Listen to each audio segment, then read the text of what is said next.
ठंड में गरीब का घर।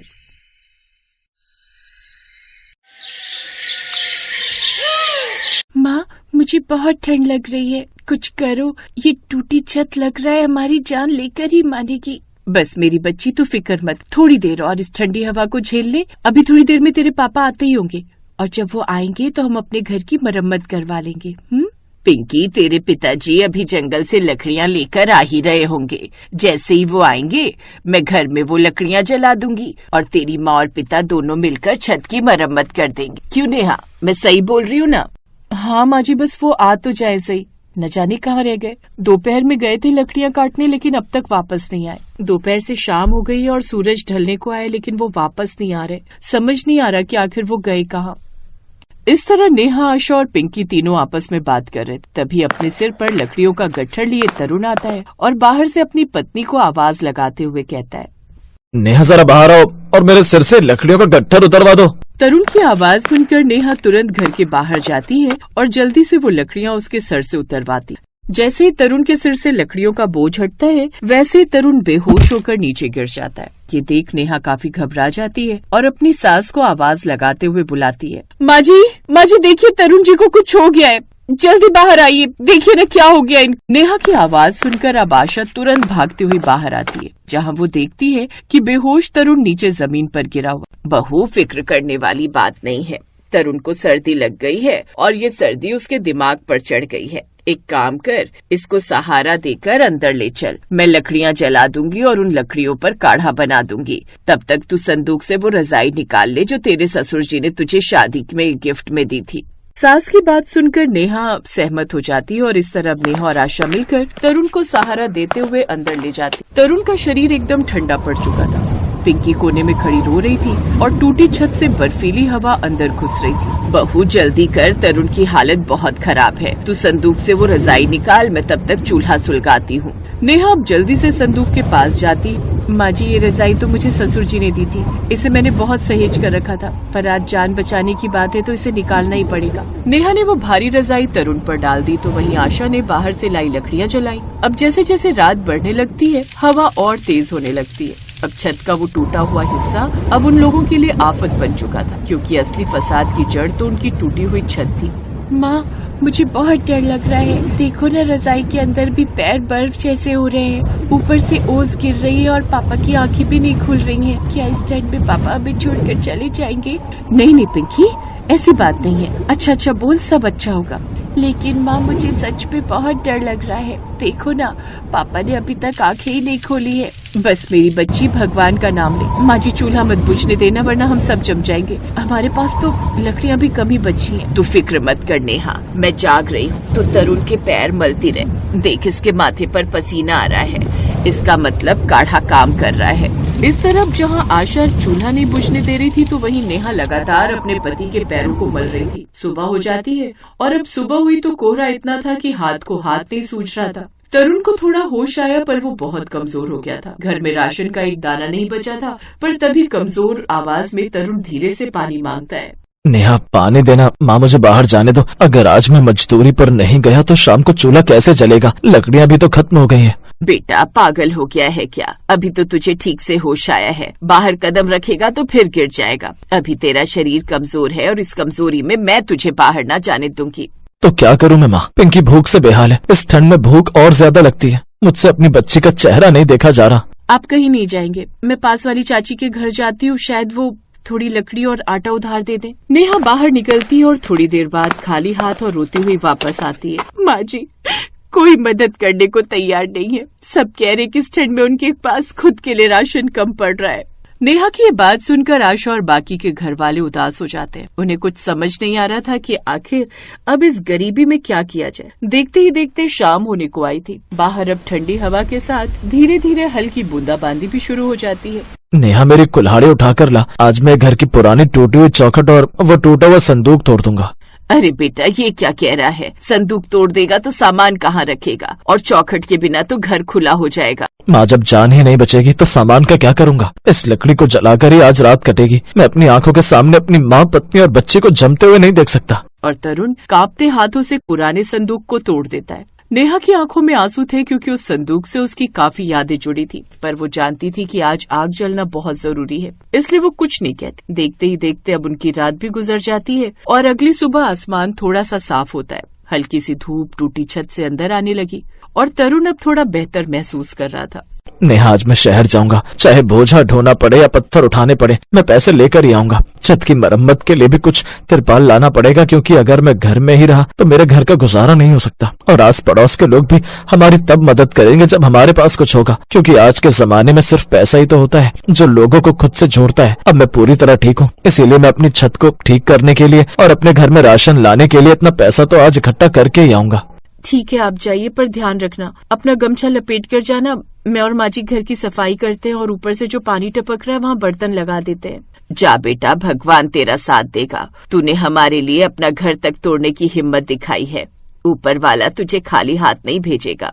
तरुण लड़खड़ाते कदमों से ही सही पर काम की तलाश में निकल पड़ता है। पीछे नेहा और आशा इस उम्मीद में घर की सफाई करने लगती हैं कि आज शाम को घर में सूखी लकड़ी भी आएगी और पेट भरने का सामान भी। इसी तरह दिन ढल रहा था और शाम हो जाती है।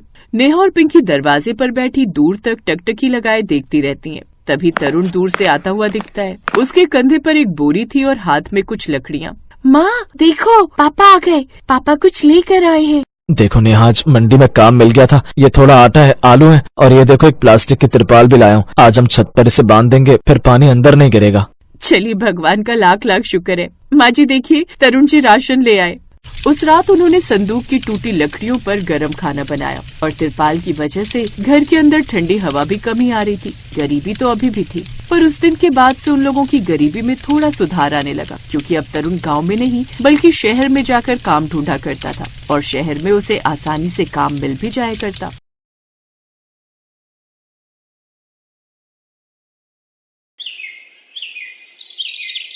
पूरे नॉर्थ इंडिया में ठंड का कहर जारी था। वहीं मदनपुर गांव में राम कुमार गुप्ता नाम का एक गरीब इंसान रहता था। उसकी एक छोटी सी लकड़ी की झोपड़ी थी, जिसमें वो अपनी पत्नी राधिका और अपने बेटे के साथ रहता था। वो लकड़ी का ही कारोबार करता था, लकड़ी की कुर्सियां बनाना, लकड़ियां का बेड बनाना। लेकिन ठंड के मौसम में उसकी दुकान चलनी बहुत कम हो गई थी। एक शाम उसकी दुकान पर गाँव के कुछ आदमी आए। अरे राम कुमार, तुम अपनी दुकान बंद काहे नहीं कर देते रे? अरे भैया, दुकान बंद कर देंगे तो बीबी बच्चों को खिलाएंगे क्या? अरे अभी तुम्हारी दुकान कौन सी बहुत चल रही है? तुमसे बढ़िया तो हमारी परचून की दुकान है, सुबह से लेकर शाम तक चलती रहती है। दिन भर में हमने 10,000 जमा कर लिए हैं, अब जा रहे हैं घर। चलो यार, गरीबों के मुंह नहीं लगते। इतना बोलकर दोनों आदमी वहाँ से चले गए। लेकिन राम कुमार गुप्ता को बुरा नहीं लगा। लेकिन रात को जब वो अपने घर पहुंचा तब बहुत खुश था। आज आप बहुत खुश लग रहे, लगता है धंधा बहुत अच्छा चला है आपका। अरे कहाँ राधिका, लोग शहर जाकर अपने लिए फर्नीचर बनवा लेंगे, लेकिन मुझसे एक कुर्सी तक नहीं बनवाए। पता नहीं क्या दुश्मनी है लोगों की मुझसे।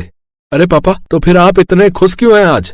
बेटा, मैं खुश इसलिए हूँ क्योंकि मुझे आज ही पता चला कि कुछ दिनों बाद प्रयागराज में कुंभ का मेला लगने वाला है। पापा, कुंभ का मेला वही होता है ना जो 12 सालों में एक बार लगता है? हाँ बेटा, वही है, लेकिन हम लोग इतनी दूर कैसे जा पाएंगे? हमारे पास इतना पैसा भी नहीं है इतनी दूर यात्रा कर सके। मेरे पास थोड़े बहुत पैसे हैं और आधे से ज्यादा रास्ता हम पैदल ही पूरा कर लेंगे। हाँ पापा, बहुत सारे लोग पैदल ही यात्रा करते हैं, हम लोग भी पैदल ही यात्रा करेंगे। मुझे पूरा भरोसा है कि अगर एक बार हम कुंभ मेले में पहुंच जाएं तो भगवान हमारी गरीबी दूर कर देंगे। राधिका ने सबके लिए खाना बनाया और सभी लोगों ने मिलजुल कर खाना खा लिया। उसके बाद सभी लोग जमीन पर ही सो गए। उनके पास एक ही रजाई थी जिसके अंदर तीनों सो जाते थे। अगली सुबह उठकर उसका बेटा स्कूल चला गया और रामकुमार अपनी दुकान पर आ गया। रामकुमार दुकान पर पहुंचा ही था कि तभी उसका बेटा स्कूल ड्रेस में ही रोते हुए उसकी दुकान पर पहुंच गया। अरे बेटा, रो क्यों रहे हो? और तुम इतनी जल्दी स्कूल से कैसे आ गए? आज स्कूल की छुट्टी है क्या? पापा, मेरी स्कूल की फीस नहीं जमा है ना, इसलिए सर ने मुझे सबके सामने बेइज्जत करके स्कूल से भगा दिया। तभी वहाँ से प्रधान अपने मुनीम के साथ गुजरा और रामकुमार को देखकर हंसने लगा। अरे रामकुमार, जब गरीबी तुम्हारा पीछा नहीं छोड़ रही है तो अपने बच्चे को पढ़ाने की क्या जरूरत है? उसे किसी फैक्ट्री में लगा दो, जब तक जवान होगा तब तक लाखों रुपए इकट्ठा कर लेगा। फालतू में क्यों पढ़ा रहे हो? कहीं का बहुत बड़ा कलेक्टर तो नहीं बन जाएगा। प्रधान की बातें सुनकर रामकुमार को बहुत गुस्सा आया और उसने कहा, प्रधान जी, अभी तक तो मैंने नहीं सोचा था, पर अब आपने कह दिया है तो मैं अपने बेटे को कलेक्टर ही बनाऊंगा। देख रहे हो मुनीम जी, इन गरीबों की यही अकड़ इन्हें पूरी जिंदगी गरीब रखती है। चलो मुनीम जी यहाँ से, हम सबको कुंभ मेला निकलना है ना, तैयारी भी तो करनी है। प्रधान जी, मैं तो आपसे पहले ही कह चुका हूँ कि इन गरीबों के मुंह मत लगा कीजिए। हाँ, प्रधान और मुनीम वहाँ से चले गए। इसके बाद रामकुमार ने अपने बेटे से कहा, बेटा, प्रधान जी की बात हमेशा याद रखना। अब तुझे इतनी मेहनत करनी है कि तू बड़ा होकर कलेक्टर ही बने। मैंने जो पैसे कुंभ मेला देखने के लिए इकट्ठा किए थे वो सब मैं तेरी फीस जमा कर दूंगा। चल मेरे साथ स्कूल। रामकुमार वो पैसे लेकर अपने बेटे के साथ स्कूल गए और सारी फीस एक साथ जमा कर दी। अब उसके पास एक भी रुपया नहीं बचा, लेकिन उसके बेटे की पढ़ाई जारी रही। इस बात की उसे खुशी थी। धीरे धीरे सूरज दिखना ही बंद हो गया, जिससे सारे स्कूल बंद हो गए 1 महीने के लिए। फिर एक रात रामकुमार ने अपनी बीवी से कहा, राधिका, हमारे बच्चे की 1 महीने की छुट्टी है और कुंभ मेला भी कुछ ही दिनों में लगने वाला है। हमारे पास पैसे भी नहीं है, तो हम कल सुबह ही पैदल यात्रा शुरू कर देते हैं। जैसा आप कहें। पर अगली सुबह इतनी तेज बर्फबारी और तूफान चालू हुआ कि उसका लकड़ी का घर तहस नहस हो गया। अब वो लोग सड़क पर थे। पापा, ये सब क्या हो गया? हमारा घर तो गिर गया। हम तो आज कुंभ मेले के लिए निकलने वाले थे ना। राधिका, भगवान को जो हमें सजा देनी थी वो दे दी। हमारा सारा सामान भी बर्बाद हो गया। अभी निकलते हैं कुंभ मेला के लिए। कुंभ मेले के लिए चल दिए। जैसे जैसे वो पैदल चलते जा रहे थे, वैसे वैसे आंधी और तूफान और तेज होता जा रहा था। शाम तक वो दोनों अपना शहर पार कर चुके थे, तभी अचानक बर्फबारी होने लगी। पापा, इस बर्फबारी में हमें खुले में नहीं चलना चाहिए, वरना हम कुंभ मेला पहुंचने से पहले ही बीमार हो जाएंगे। इस दुकान पर खड़े हो जाते हैं। सही कह रहे हो बेटा। रामकुमार अपने परिवार को लेकर सड़क के किनारे बनी एक समोसे की दुकान पर खड़ा हो गया। तभी दुकानदार ने कहा, हाँ भाई साहब, बोलो क्या खाओगे, समोसे या पकौड़े? कुछ नहीं भाई साहब। अरे जब कुछ लेना देना नहीं है तो यहाँ क्यों खड़े हो? यहाँ से हटो, ग्राहकों के लिए जगह छोड़ो। पता नहीं कहाँ से चले आते हैं। माफ करना भाई साहब, बाहर बर्फ पड़ रही थी तो थोड़ा खड़े हो गए। राधिका बेटा, चलो यहाँ से। अपने परिवार को लेकर बर्फबारी में ही यात्रा करने लगा। धीरे धीरे उसका बेटा ठंड से कांपने लगा। तभी रामकुमार को एक बरगद का पेड़ दिखाई दिया, जिसके नीचे वो तीनों बैठ गए। राधिका ने किसी तरह आग जलाई।